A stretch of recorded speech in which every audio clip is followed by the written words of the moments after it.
Thank you very much. This is Dr. Levi Mtebejani. I'm addressing you from South Africa, Southern region. The continent is Africa. We are live on our Cleveland International TV, the program which is the voice of diaspora and indigenous people globally. We are live in more than 40 countries with plus minus 1.8 million viewers. Today, we are having special guest in our studio. We will be addressing the theme tourism diplomacy, investment, promotion, international cooperation in advancing Africa's economic development. My guest, ladies and gentlemen, is the Permanent Secretary of Ministry of Tourism, Republic of Zambia. It's none other than His Excellency Evans Muhanga. I would like to welcome you, sir, in the Cleveland International TV and to give you this profound opportunity to introduce yourself and tell us where you are addressing the audience from. Over to you, His Excellency. Thank you very much. Let me just begin, first of all, in terms of how to correctly address me. Because His Excellency here, it's only the President or the ambassadors that we refer to. But for me, simply just call me the Permanent Secretary, Mr. Evans Muhanga. Thank you very much for the correction. That is the way. Yes. I'm, of course, coming from Lusaka, Zambia, the capital city of Zambia, which is Lusaka, where the ministry is based. That's where I'm talking from. And I just want to thank Cleveland TV for the opportunity to be able to talk about tourism development, international trade, and Africa's economic development in that context. How can we cooperate and advance ourselves as a continent? So I'm the Permanent Secretary. The Permanent Secretary is basically the CEO of the Ministry of Tourism, which looks after tourism development, product packaging, marketing of the country itself as a tourism brand, but also as a country brand. And we look at all facets of tourism, that is consumptive tourism and non-consumptive tourism.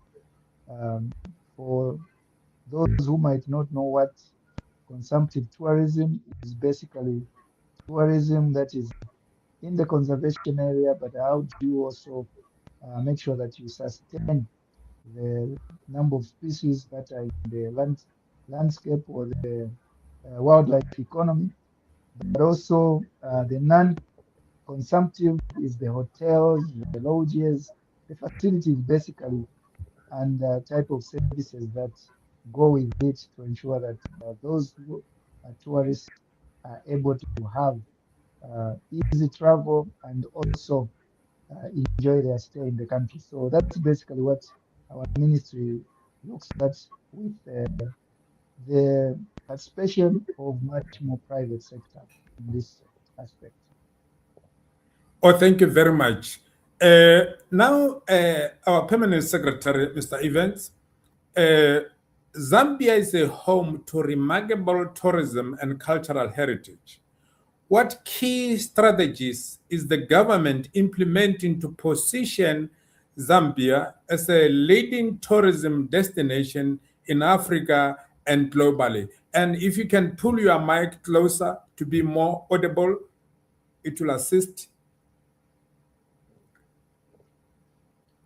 I believe that now I'm a bit more clear.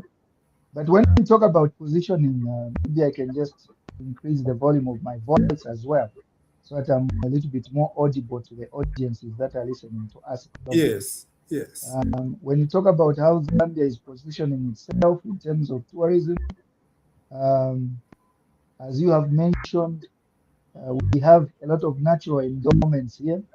Zambia's tourism is mostly nature-based tourism, like many others. But what is unique is the people, of course, because I believe that people are different. Because when you look at Zambians in terms of our hospitality, Mm. our peaceful credentials, we are well known for that. So we position ourselves in the Southern African region as a very peaceful country that if you want to invest, there's no better place to invest in. But also in terms of our policies to promote our investment, we are a free economy that is private sector driven, and you find that we don't have controls on the exchange.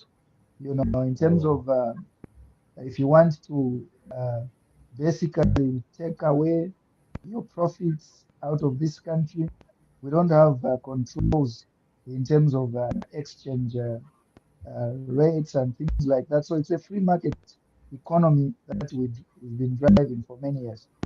The peaceful nation of our people, it came basically from our first president, may his soul rest in peace, Dr. Kenneth David Kaunda, Mm. who brought this country together and developed a motto of one Zambia, one nation.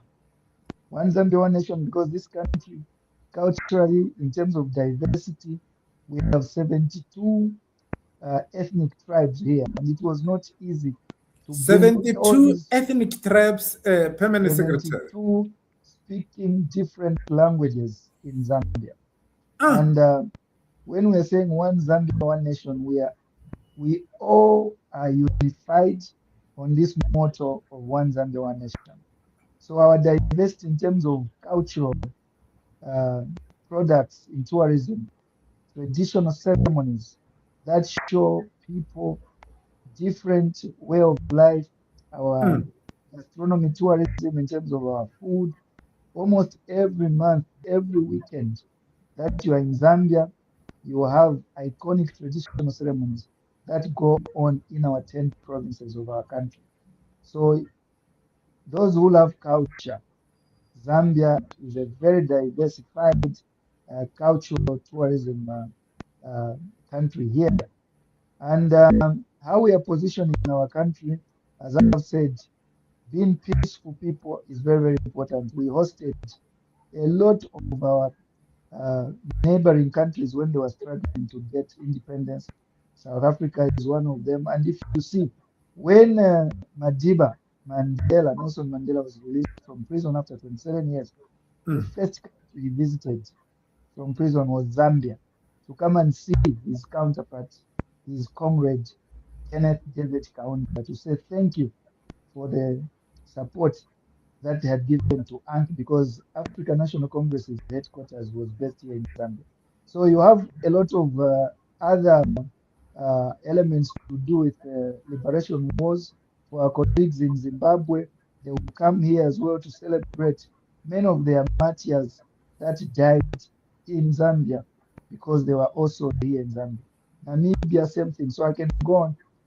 All our neighboring countries, somehow they lived here. The Joshua and Komos, you have the all other Tambos, even the houses where they were living, the Thabo Mbekis, all these lived here in Zambia. So we are known to be hospitable people, to basically accommodate our African friends.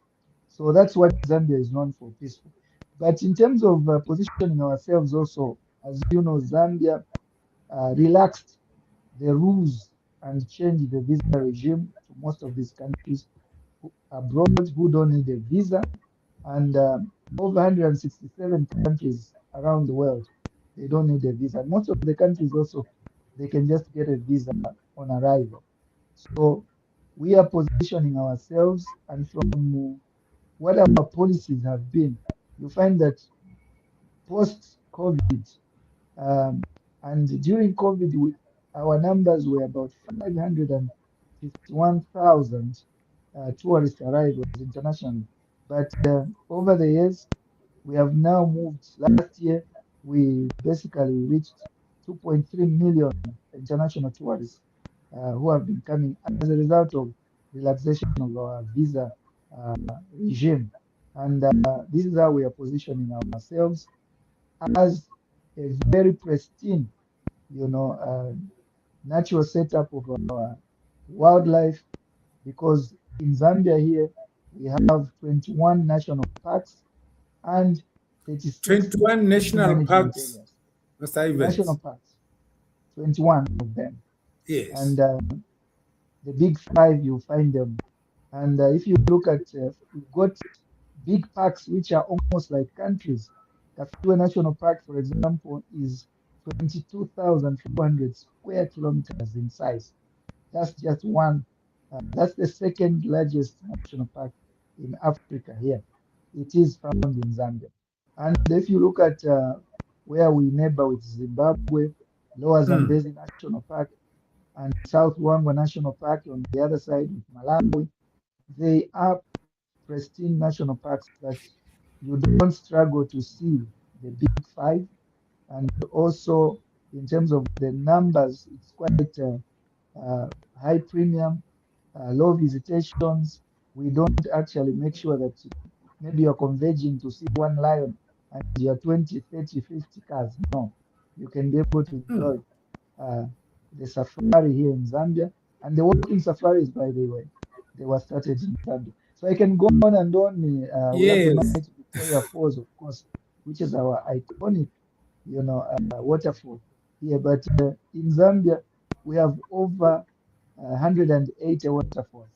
So Victoria Falls is just one of them. You have a lot of waterfalls which are equivalent to the Victoria Falls. If you Mm. see Lumangwe waterfalls and also Ntumbachushi waterfalls in the northern province of Zambia, they are very good. And many rivers, the mighty Zambezi, of course, where Zambia's name emanates from.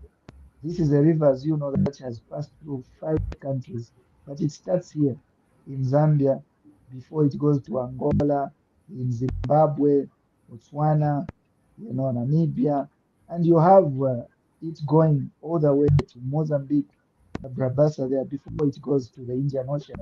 So these are rivers that you can actually be doing sailing as well if you love the waters and just naturally to be under this.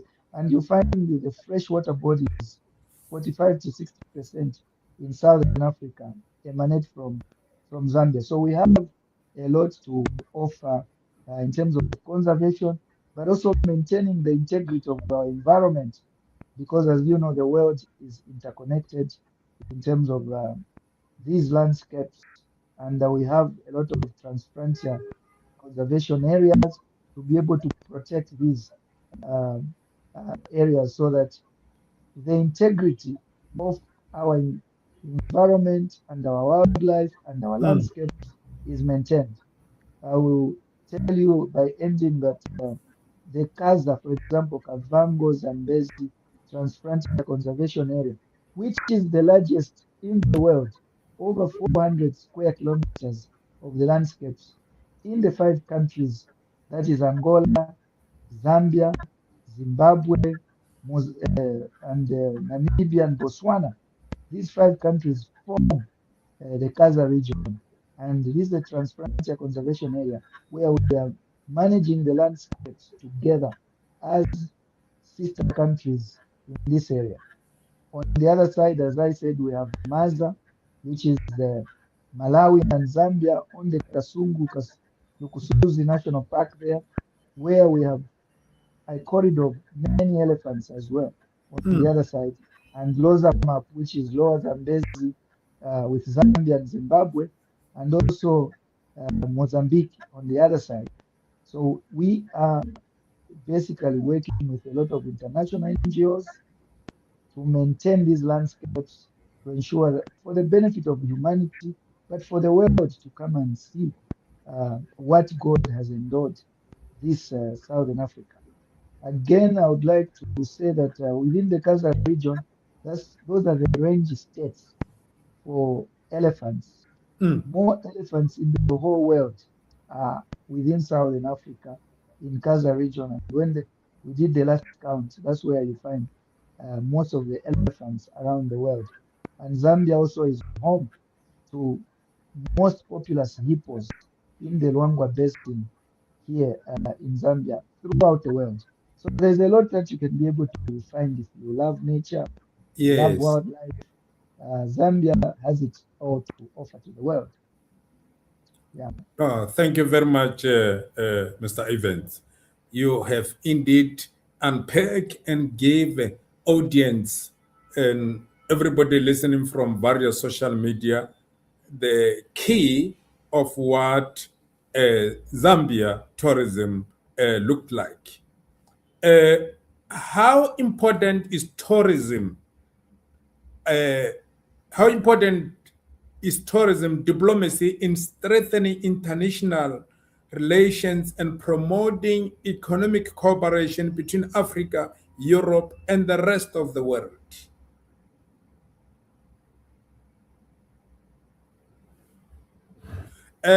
Unmute yourself.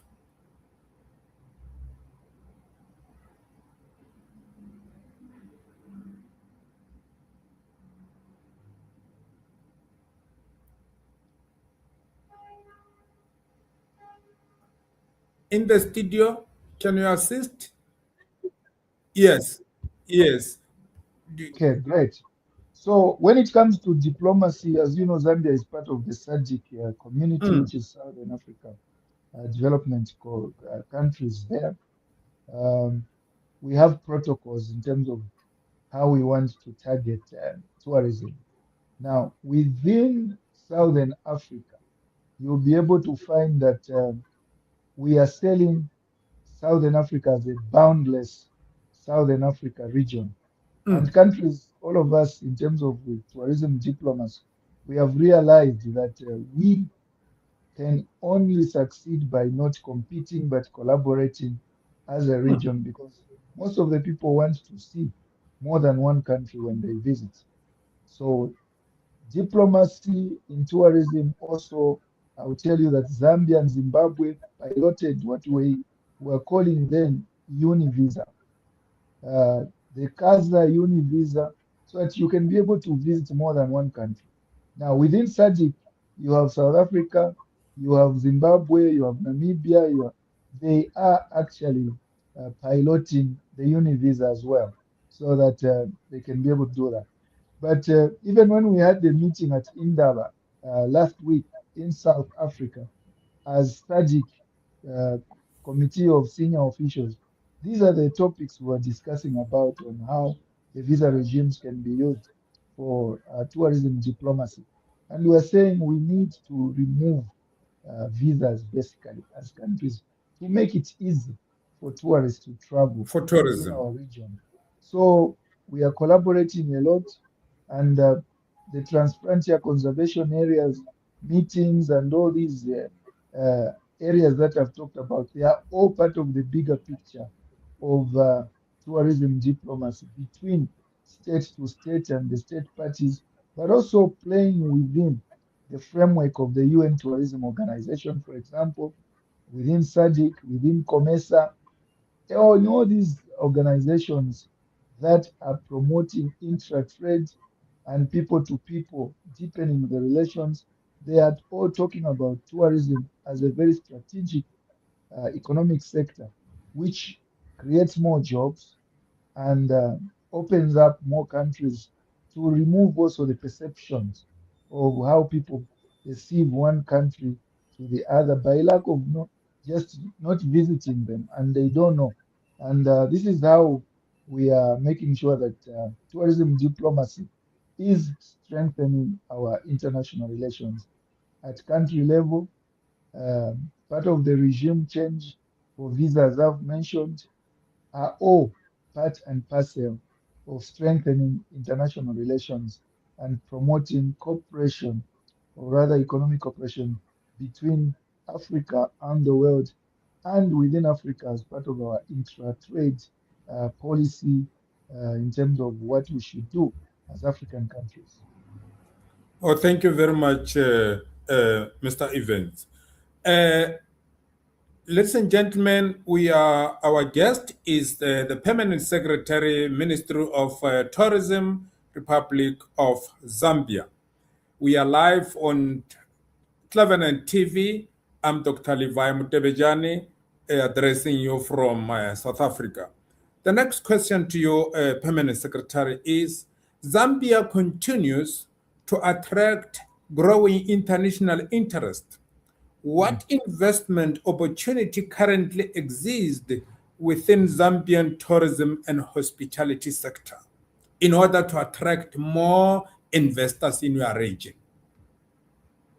First of all, I think, as I said, peace and tourism and investment, Mm, they are very intertwined. mm, So you find that our president, our seventh president, His Excellency President Hakainde Hichilema, mm, who is the number one chief marketing officer of this country in terms of promoting trade, but as well as how Zambia should be perceived to the world, has played a very critical role in maintaining Zambia's peaceful credentials mm, and creating an environment that is conducive for every private sector, both local and foreign direct investment that would want to come and invest in Zambia. So that is important because it starts from the leadership at the top. So the political will is there in this country. So that is what has helped for us to make sure that we continue to attract international interest in terms of investment. And also, we are very clear in terms of prioritization as a government. The mm, president himself will tell you that this is the government that projects.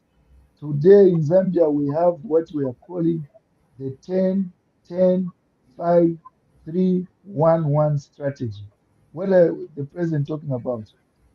He says, we need to target 10 million metric tons of maize to be mm, able to produce in this country. And we need to attract 5 million tourists. And we need to make sure that we produce, 1 million tons of soybeans, 1 million tons of mm, wheat as well.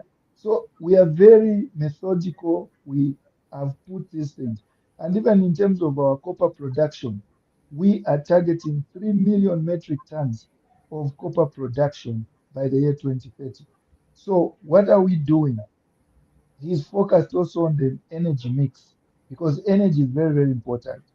There's a lot of solar plant that he has actually opened up, a lot of coal-powered energy plants that are opened up, as much as we have been relying much more on hydro power for many years. So all these energy mixes are there to power up the economy that we want, the yes. industrialization agenda that we have.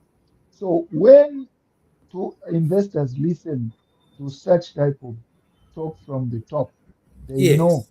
that these are investment opportunities in the energy sector, in the tourism sector, those who are, and tourism being what it is, it's interdependent on a lot of other things. So if you are also coming in the aviation sector, you see the need there because you'll have to move people from one country to the other. So if we are already at 2.3 million and we are going towards 5 million, this year we believe we will do 2.5 or 3 million, and we are growing based on what the targets are. And these are opportunities, infrastructure development.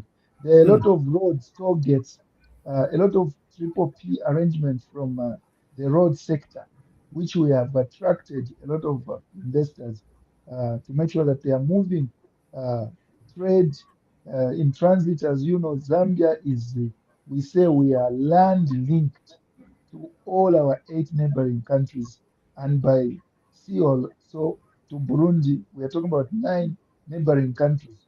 And this is a market beyond the 22 million Zambians that you find here.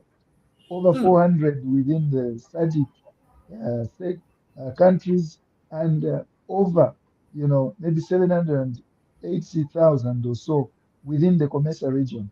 And where we are positioned, you can be able to fly to South Africa. You can be able to fly to Kenya under 3 hours, under 2 hours in South Africa. So mm, you find that to all our neighboring countries, some within an hour, So we provide a hub for trade, and that's what we are promoting Zambia's economic opportunities for many of the investors to be able to play a critical role here.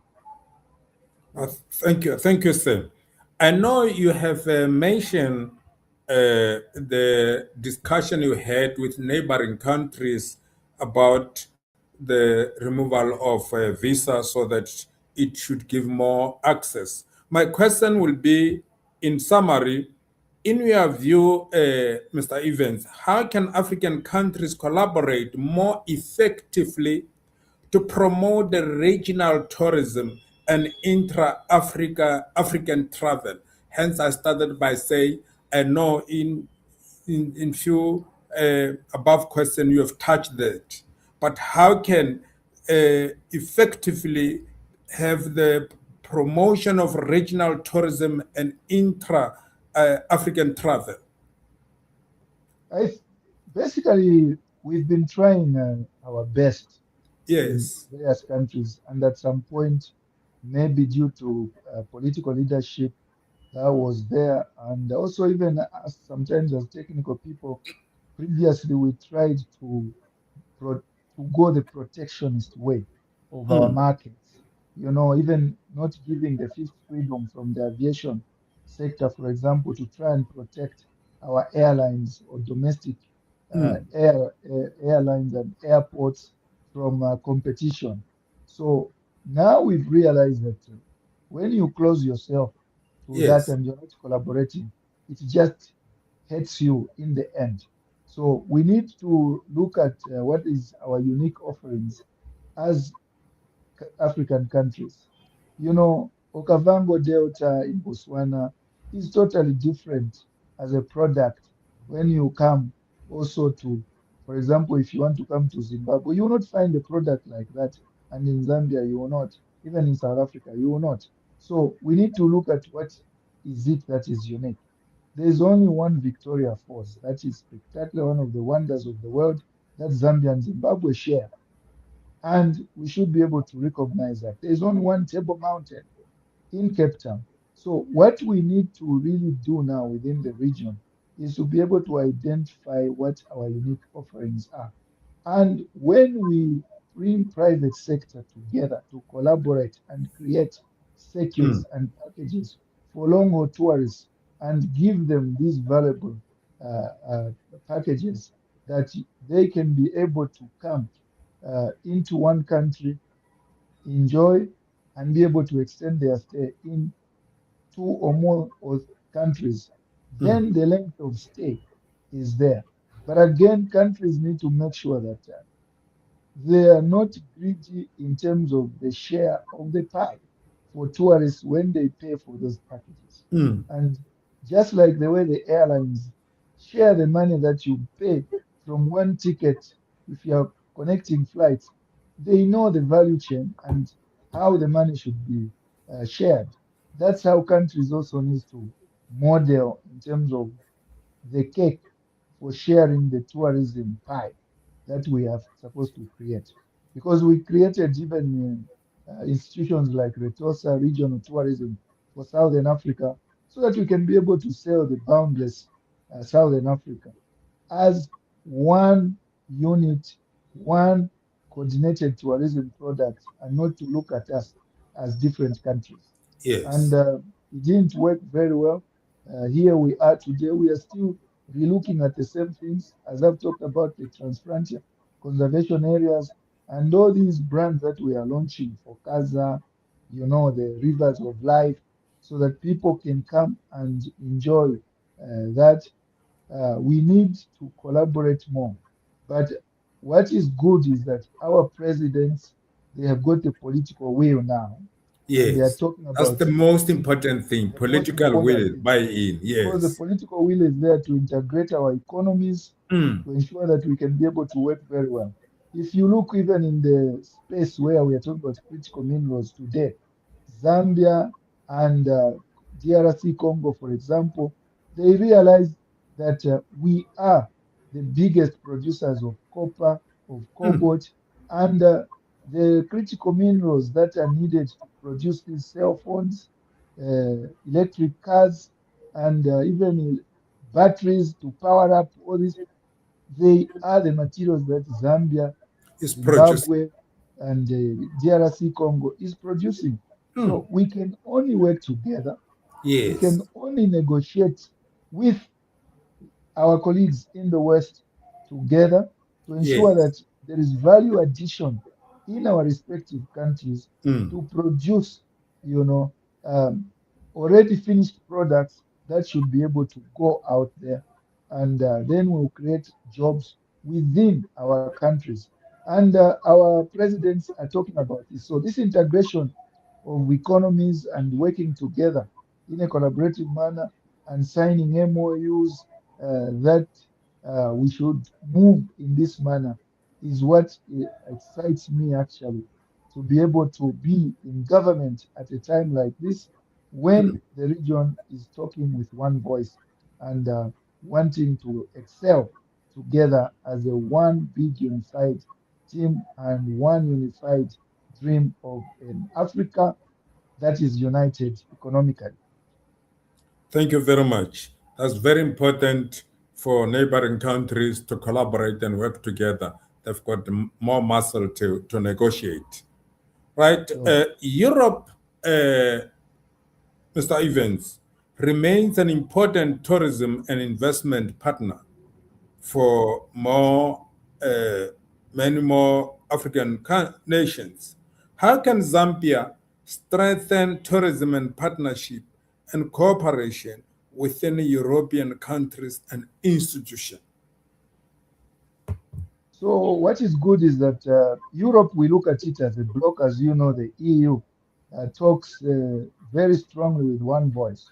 Mm, Most probably, what one country does, and they vote as a bloc, even when we go to most of these international conventions, be it on CITES, for example, on Convention for uh, Endangered Species.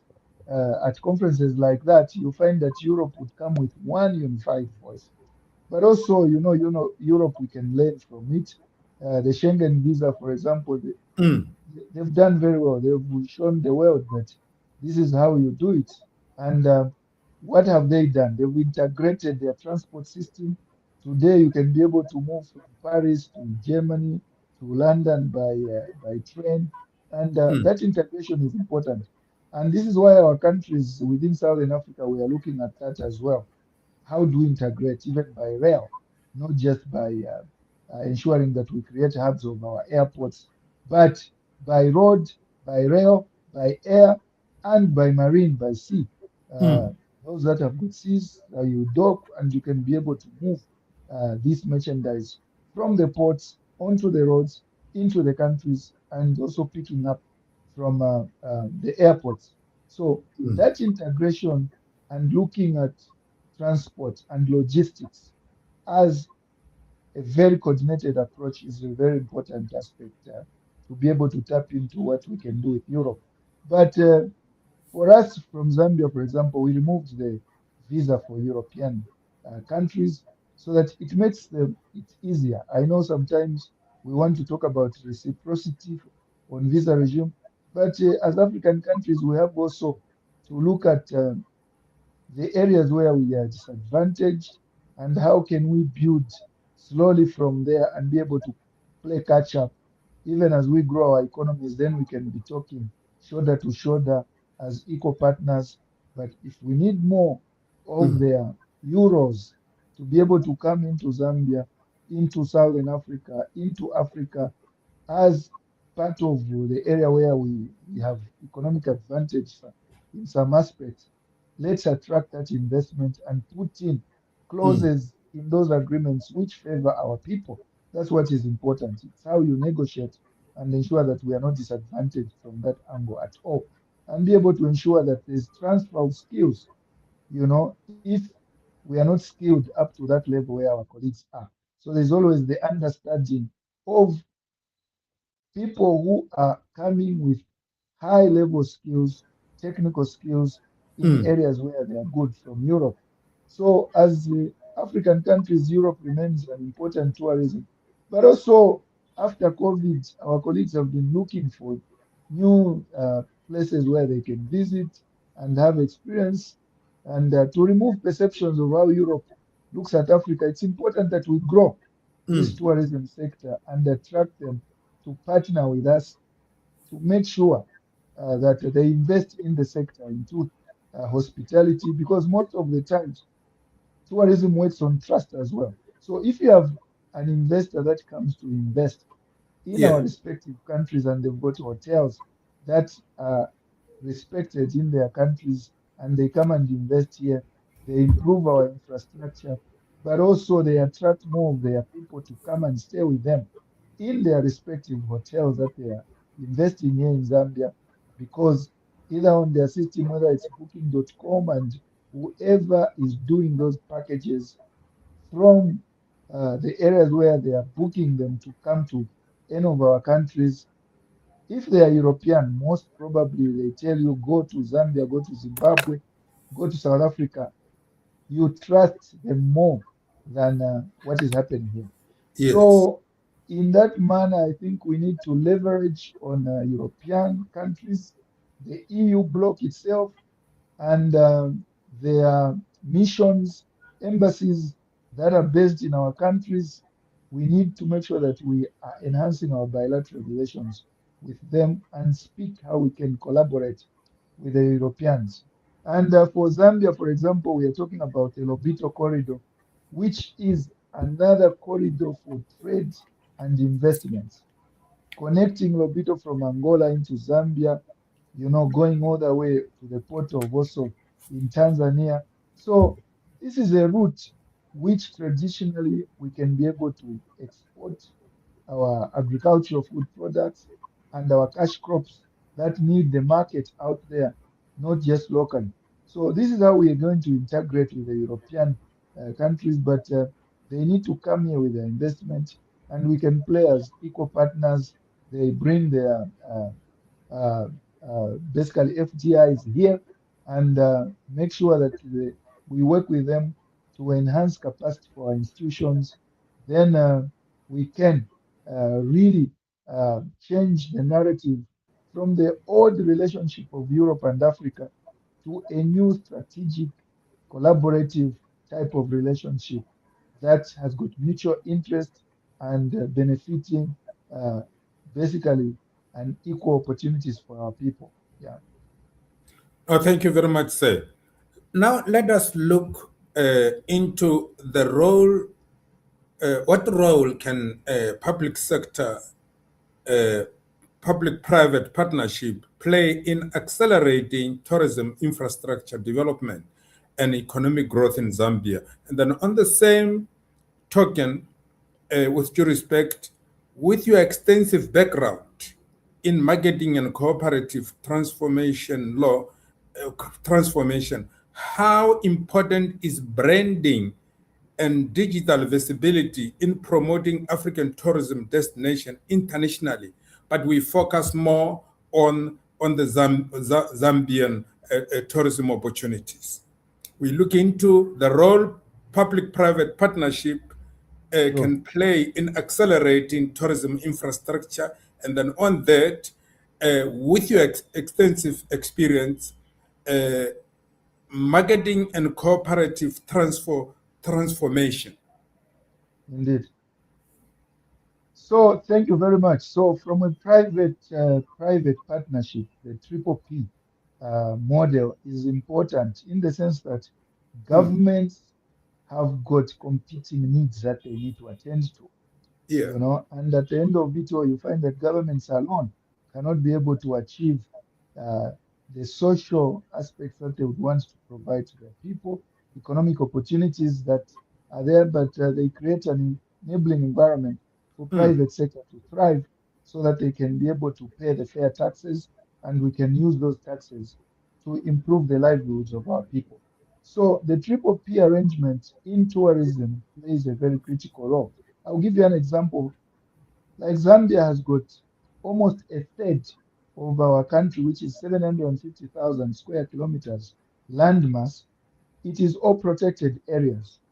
The 21 national parks that I talked about, and the Yes. 36 game management areas, the bird sanctuaries that we have, and conservation areas, and private game ranches. These cannot be managed uh, by government alone. We need private sector to move in to be able to enhance that, because we need roles that private sector are playing a role today. Mm. So in Triple P, as I said, for us, we are using it very well. Even in terms of roads, we are using public-private partnerships. Running our national parks, we are using public-private partnerships because they are bringing in money from conservation partners, from philanthropists, and their own money as part of equity to ensure that they can grow the business and create more job opportunities for our Mm. people. And as government, we benefit from this particular arrangement like that. But you are talking about also marketing and branding, digital visibility. Today, those who are trying to find a place to go to around the world, they are on digital platforms. Yes. So everything is happening digitally. The world is getting all this knowledge digitally. The world has become a real global village from the theory that used to be taught to us in classes around those years. Today, it's a reality. Everything that is happening, you know, real time. That in the US, this is what is going on. In Russia, this is what is going on. In China, this is what is going on. So as a result, even for them, they know what is happening in every country Mm. real time. So where do they get this information is on digital platforms today. Social media has become so powerful, in terms of making sure that you can connect to the world. There are communities there. We can be able today, I'm talking to you. It is because of the digital platform we are connecting today. Mm. It looks like we're just in the Correct. same room. We are talking to more than 40 countries that are listening to us on this Cleveland TV. It is digital platforms that are doing this. So branding is important because branding is what brings identity and what you are well known for. And depending on how you brand yourself, that's how the world knows you and they can recollect based on that brand. They will have confidence to visit your country, to basically consume what you produce in your country. It's based on branding. Today, branding is what has made all these luxury products to sell more than some of the products which they are competing with. Branding, therefore, even at personality level, presidents are brands at countries that they are leading. And depending on how they've managed their personal brands, the world has confidence either to deal with them or not. Mm. Governments are brands. If it is branded in a negative way as a government, you find that investors will shy away from investing in that country. Why? It's all because of connotations related to that particular brand. So countries are brands, and this is why we find slogans, brand statements that we push out there to the market to be known. I was talking about Zambia being a peaceful country. We launched our own brand here in Zambia where we're saying Zambia moves you. And you find we're using the eagle, which is an emblem that Zambians have been known for to overcome challenges just like an eagle sees beyond what is just on the earth there to be able to fly high and soar high, to see things from a perspective that other birds can't see. And this is what Zambia's brand we have put it. And within there, as I've said, we have 72 ethnic tribes here and we're talking about peacefulness here. So we bring all these things into our brand and who we are and the things that you'll be able to find in Zambia. Natural resources, our mineral resource content, the people, and the environment, and our struggles from independence. What do, do those things stand for? So this is a brand that collectively is known as Zambia. And we have to really position it to the world out there so Mm. that the world can come and really enjoy. And when they meet us and they experience Zambia, That's where now the truth comes out.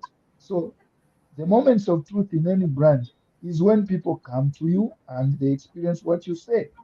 Then they Mm. can be able to evaluate and compare.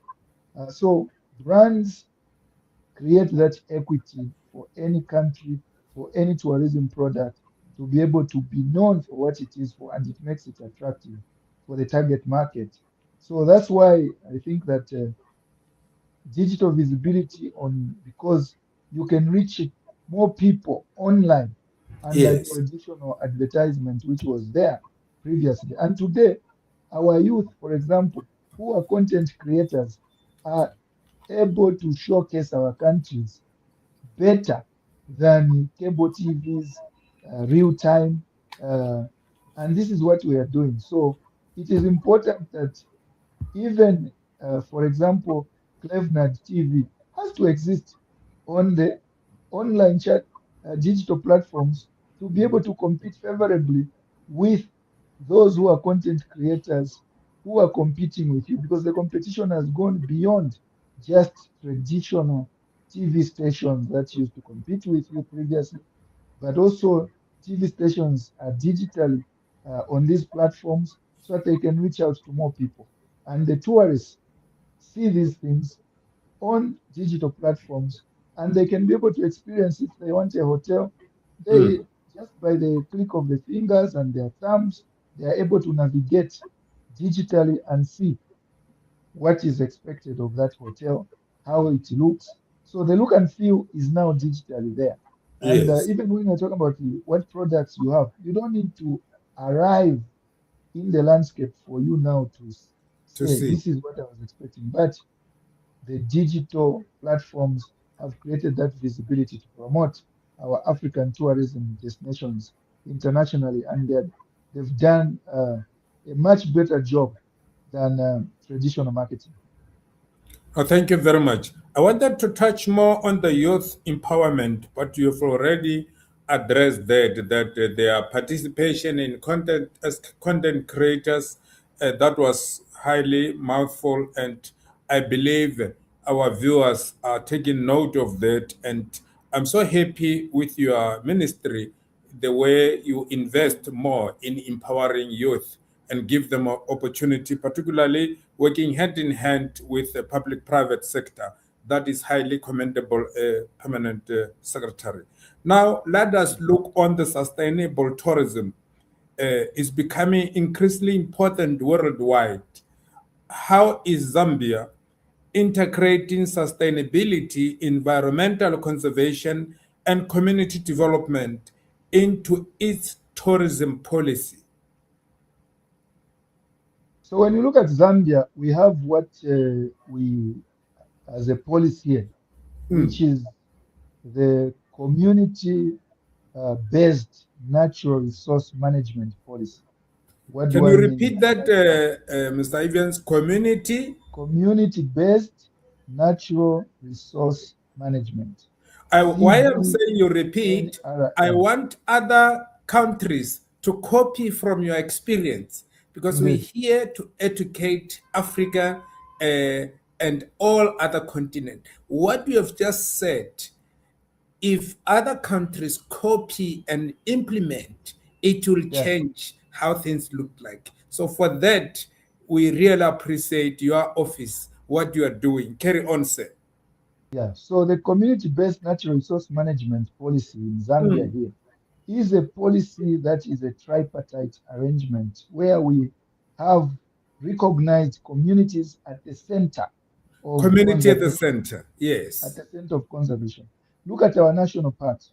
Our national parks and game management areas, they exist in communities. Now, most of the rural, you are talking about the youth, unemployment, there's a lot of poverty in Mm. African rural setups. And traditionally, these are people that have been living on wildlife, for example, and forest fruits to be able to go harvest and eat, but also they are more conservation farming type of communities. So they Mm. need the land, they need the water to be able to survive. Now, Yes. the wildlife that lives, that, as I said, we are much more uh, environmentally friendly to this wildlife. We ensure that the communities look after the wildlife and we talk to them about anti-poaching tactics, why they should not poach, why the wildlife economy is important, and the beneficiation of this wildlife economy to help them. So you find we are using conservation partners, hunting outfitters in the communities where they are to hunt sustainably by ensuring that the communities are involved with what we call the community resource boards, which is Yes. a highest level board for the communities, which comes from the village action groups, VAGs, VAGs that we call them in Zambia. Within villages, they they talk about their needs because their needs are basic. They need schools, they need boreholes, they need health posts to be able to ensure that they live at least a decent life in terms of human index development. Now, you should be able to provide those for them by making sure that you've embraced the community and you've denied the community land where they should be farming, where they should be fishing. You've told them, let's conserve these areas. How are they going to be part of this whole structure of governance unless you give them beneficiation? So in Zambia today, the hunting outfitters, for example, that look for trophies, when they have a trophy, Yes. the meat that comes of that sustainable hunting that happens in those communities, the meat is left to communities as protein. So because they know that when our colleagues from Europe, from the US are coming for trophy hunting, the meat, they will not eat it and take it to America. They will leave it for the communities to be there. And you know our setup in Zambia, we have chiefdoms. So the chief is the patron of that particular community where So they you're form working closely with royal families. royal families, Yes. and then within the communities with a headman. So the way the governance setup is in that community, they are part of our governance process. And we have meetings with them. We plan together. We even planning in terms of how many animals should be harvested within Yes. that particular year. So they are part and parcel of it. And the lodges that are there, they have to basically do community responsibilities to do boreholes for them so that they can have treated water in that community. Yes. So that their animals, some are cattle rearing families, they can be able to ensure that their cattle have access to the water and the grass or vegetation areas in those particular landscapes. So that's what a community-based natural resource management policy promotes. That's very Now, great. we Wonderful. have conservationists, international conservationists. You are talking about the role of us in terms of sustainable tourism. It is becoming increasingly important worldwide because all our rivers are connected. You know that the small river somehow will take water into a bigger river, which Yes. is might be a lake, and the lakes they will take also the water into the oceans, for example. And that's how God has created this world. You'll find that there is no way the ocean can give water to a river. The river gives Gives water water. to the ocean, and the lakes also give water to the bigger rivers. That's the way Yes. it works. So those small tributaries give water also to the bigger river.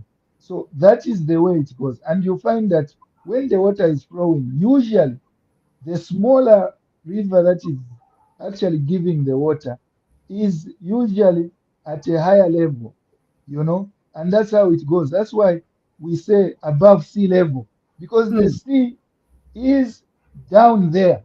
You see what I Yes. mean? So everything goes to the sea. This is Yes. why we say above sea level. There's no way you find a river that is below the sea. The It sea. doesn't happen. So God, in his own wisdom and style, he made sure that there is something that flows somewhere. And this is why, even as human beings, we have been created to give something to this world. not being self-contentment. You can't Mm. be like the Dead Sea. No, it shouldn't be like that.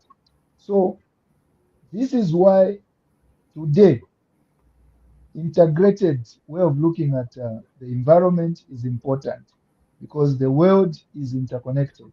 You can be by the Pacific Ocean there, but the Indian Ocean somehow finds itself to be connected to the Atlantic Ocean, to the Pacific Ocean. These waters mingle at some point.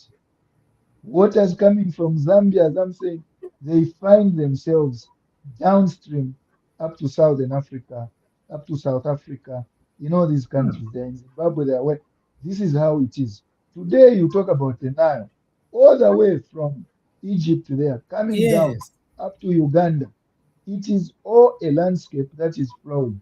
And today, this is why we have international waters that we have to collaborate on and talk to each other. How are we going to manage this resource? Even when it comes to hydropower generation, you Yes. can't just say, I'm in my own country, I'll generate You need everything. other surrounding countries to No, no, no, partner we and can't. collaborate and work Because with. everything in terms of aquatic species that live in the water and the non aquatic species, be it plants that are on land, they are all connected somehow. They play a critical role to maintain the sustainability of this world. So, as the people of the world, we have a duty to keep the environment intact.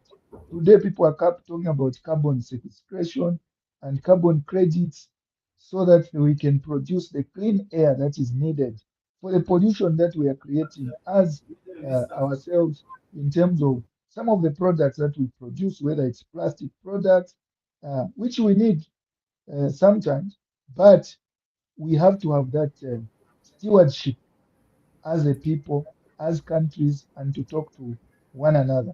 So this is why we are making sure that sustainable tourism is becoming a topical issue at various forums that we talk about when it's talking about conservation, environmental stewardship, how do we deal with water, how do we deal with land, because God is not going to create more rivers, more land. So what we have already been given is what we need custodianship and ensure that it can be sustainable for the future generations that are coming and ensure that these policies governments are making, we can talk to each other, we can learn from each other the best Mm. practices, tested, so that they start doing the same things that Zambia is doing today.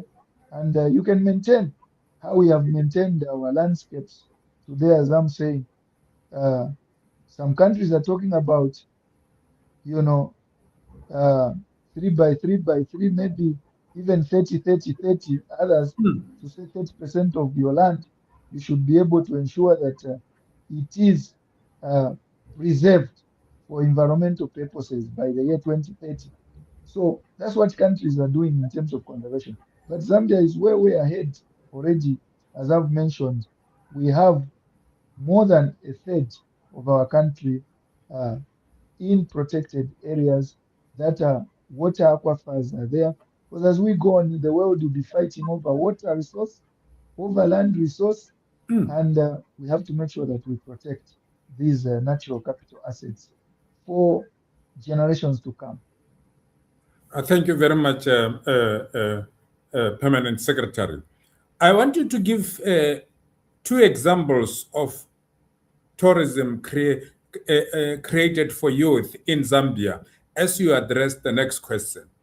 Only Sure. two, you've said more, but I still need for you to add at least two examples for tourism entrepreneur to create opportunity for youth.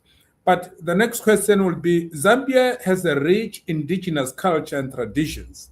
How can cultural tourism help preserve heritage while also contributing to economic growth and global understanding? So culture is very important. Why it is important is that most of the time, cultural and traditional ceremonies they are held in rural setups. Mm. and they are the ones that are preserving these cultural norms. And it's important that they attract tourists to go to those areas. And it's the only way when tourists go to those areas, the economic activity opens up in those particular areas. Because why? The tourists need food, they need where to sleep, they Mm. need water, they need entertainment while they're in that particular landscape. By the Even as way, we watch Permanent Secretary, you said you have 72 ethnic tribes, yeah. ethnic tribes. So it's a huge experience when tourists are visiting Zambia. Indeed, indeed. So you It's it's a very big 72. experience. Some other countries they don't even have 20. So No, you they are don't. the richest in terms of cultural, Cultural diversity, we tourism are very rich. attraction. Very rich. So you find, for example, we have the Kuomboka ceremony, which happens normally when the rain season is about to end in March, April there.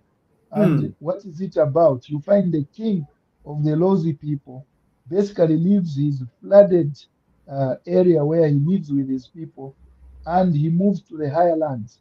And when they are moving on the Zambezi River on the big boat, it's very spectacular, and mm, you find that they've been doing this for centuries, for many years.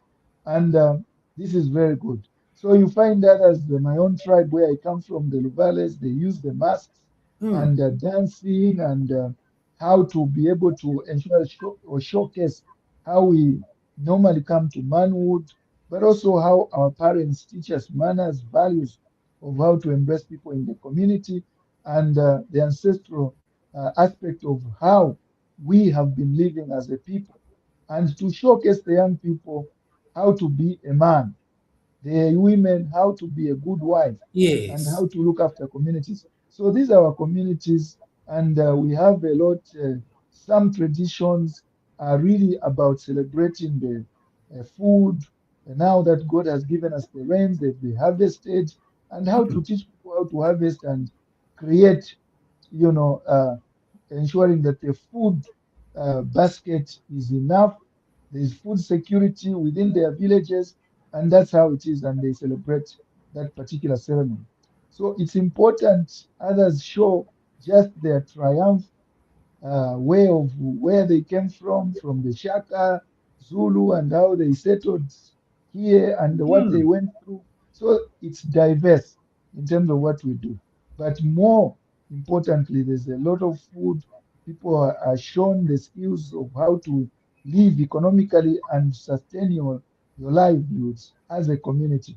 So in these traditional ceremonies, there is an integrated aspect of economic activity that happens because tourists come there, they eat, they want to buy crafts, gifts to give their loved ones. And when people are doing those crafts, it's part of the business, the whole ecosystem, the whole cycle, the whole value chain is created around there beyond just the day that the traditional ceremony happens. So it is one way of taking money to the communities by ensuring that we do have a calendar celebrating traditional ceremonies in the country, in the rural areas. Then the resources are moving from urban areas to move two, into rural areas. So that's how yes. the economy is, or empowerment there. And part of it is the youth. The youth are very energetic within there. So the economic activity around the youth in these running lodges, they are the ones that are finding jobs to clean the hotels, the lodges, to mop, to cook for the people, and the entrepreneurship on their own to see opportunities as well for the people that are coming there, whether they are looking for regalia to wear, they are looking for memorabilia to be able to make sure that they experience the ceremony, and Mm, they are doing artifacts and also replicas of what the tradition is all about and the emblems of that particular tradition. And people are buying. So there's an exchange of value there. And money is flowing in the economy. And this is why I'm saying that indigenous cultures and traditions, they help, yes, to preserve the heritage, but they are big time contributing to growth and global understanding as well, because the tourists that come to appreciate your values, your tribe, and what you do, what you believe in, and your heritage, they are able now to uh, make sure that the perception that they have, you can be able to bridge the gap and also mend and create a bridge where the understanding of cultures is enhanced. And this is quite good. And the youth are very good at content creation. And Mm. this is how they are also coming in. As one example, I'll tell you that when they are there with their cameras, with their content, and they are posting, Yes. and people are following on YouTube, and they create massive followership, YouTube is able to give them money. So they monetize the content that they are able to go out there in the field and pick it up and create and add more fun. But also, they are the ones, the youth that are becoming musicians. So before the ceremonies happen, the musicians are playing the music, entertaining the people, so that they are not kept bored when they have traveled. And traveling is a big thing. So you find they are the ones that need to own buses, to transport people, Mm. vans that are transporting people within there. And these are all opportunities for the youth. And that is an example I can give you that the youth are playing a part. Very important Our role. community resource boards that I've talked about, they are able to create community conservancies, for example, looking Mm. after wildlife and partnering with international conservation partners that are putting in money there. We have a conservancy here in Zambia, which is called Simalaha, near the Western Province and Namibia. It is a success story. It is a community-based conservancy. They keep the wildlife, they are able to do taxidermy and be able to produce things that tourists come and buy. Mm. You have in the museums in Choma, we have a museum there. Women, youth are weaving baskets that are being exported, and people from Italy come, they buy the baskets at $20, $50, and taking them abroad to sell them at 500, $1,000 out there because they are quite creative and they are quite artistic. So all these are opportunities that I can tell you that the youth are getting involved in.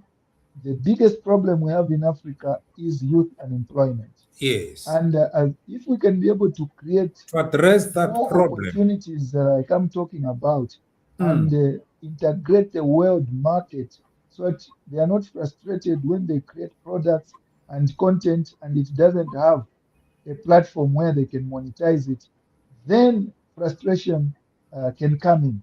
But as governments, our role is to be able to ensure that we open up markets, we integrate these markets, and they have a bigger pie, a bigger market to be able to address than just the addressable market that is locally, but they can be able to do that.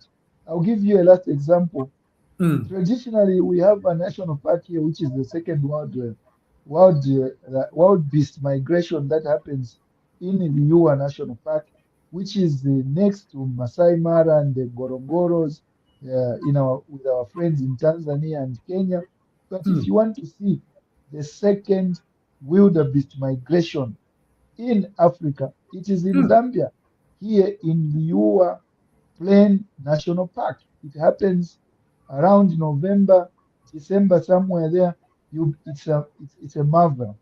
You'll be able to see that. Now, that park, for us to be able to ensure that more tourists are coming, and naturally it has got the water bodies where people traditionally were living on the fish industry. They will dry it up. But our conservation partner, the African parks, they are doing a great job in the sense that they have made sure that the communities, when they harvest that fish, they dry it for them, they've bought dryers for them, and they've bought a truck for them to be able to transport the fish The from fish a rural setup to to the market. Kasumbalesa near Congo, where Congolese are looking for this bottled fish, and it's a delicacy there. So already a market is created for them, unlike where they were fishing and selling to each other's villages set up there. They were not making as much money. So this is the area we are creating jobs for our youth, for communities, so that they are integrated and their story should be that story of good beneficiation from the natural resources that we have given them stewardship to look after in the communities where they interact, they live amongst wildlife, amongst all these aquatic and non-aquatic species and natural capital assets that are in their environment.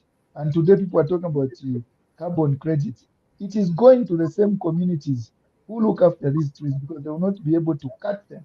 And if you tell them don't cut, don't produce charcoal, what is the alternative? Do alternative livelihoods, beehives, for example. They in our country today, people are harvesting honey, and there are countries that there are companies that are exporting this honey abroad, and this is how everything is being integrated. Oh, thank you very much, Permanent Secretary.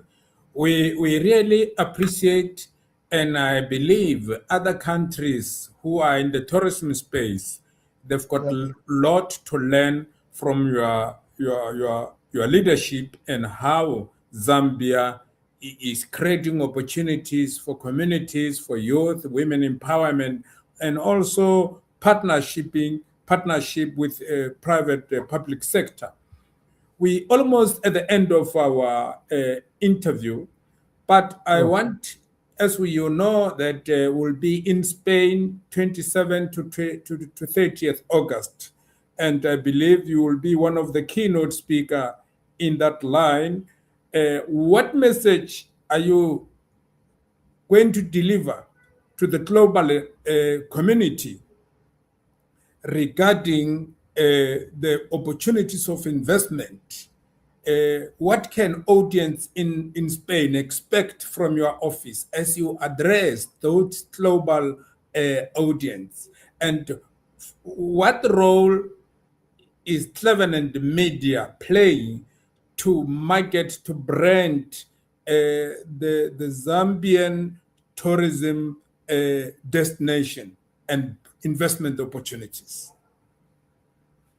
Basically, if an opportunity like that is given to us as Zambia, of course, I'm a man also under some people's authority. So before I travel, I have to seek authority from my president, from my secretary to cabinet, Hmm. to be able to ensure that they allow me and they see value in what that particular platform might be able to provide for us as a country, and how I need to come there and talk about the brand Zambia.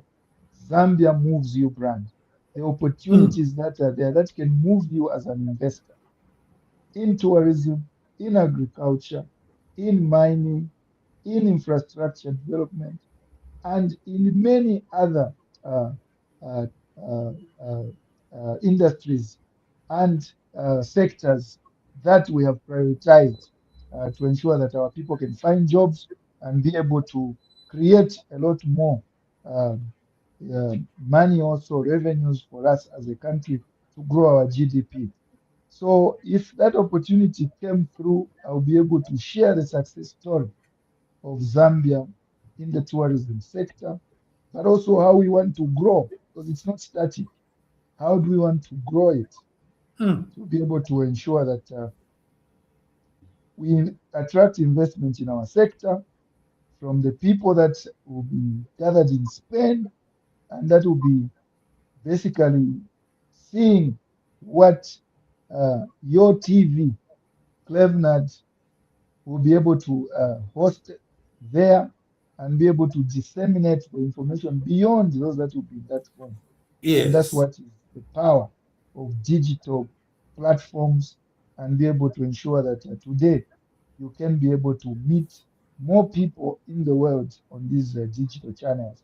So it will be a matter of marketing Zambia, Hmm. tourism, and other opportunities that you can be able to find in Zambia and attract investment for Zambia in various sectors and tell them the good story about Zambia as a peaceful destination, but a peaceful country that secures your investment. So it's Yes. important that we attract investors from that angle, and so that we can showcase that really the opportunities that are in Zambia, and even as our slogan says, Zambia moves you, should be brought to life and to believability for the people that will be in the room and beyond that will be watching your Cleveland TV. Yeah. Well, thank you very much. Cleveland TV, International TV programs is the voice of diaspora and indigenous people and promotion of collaboration between countries, government, and also institution. Good. Our guest today was Permanent Secretary, Ministry of Tourism, Republic of Zambia, Mr. Evans Muhanga. We were addressing the sharing skills and information on tourism diplomacy, investment, promotion, and international cooperation in advancing Africa's economic development. We have come to the end of the interview. We really appreciate your profound opportunity. We're looking forward to seeing you in Spain, and I believe that the group CEO of Clevenant will call you for more engagement because I can see the wisdom, the knowledge you have. We need another hour by July or June. So thank you very much for making time to be with us back to the studio. We really appreciate your profound opportunity. Thank you very much. Thank you very much. Asante sana. And waswithe in Zambia twatotela. Thank you. All the Twalumba best. kapati. Thank you. Bye.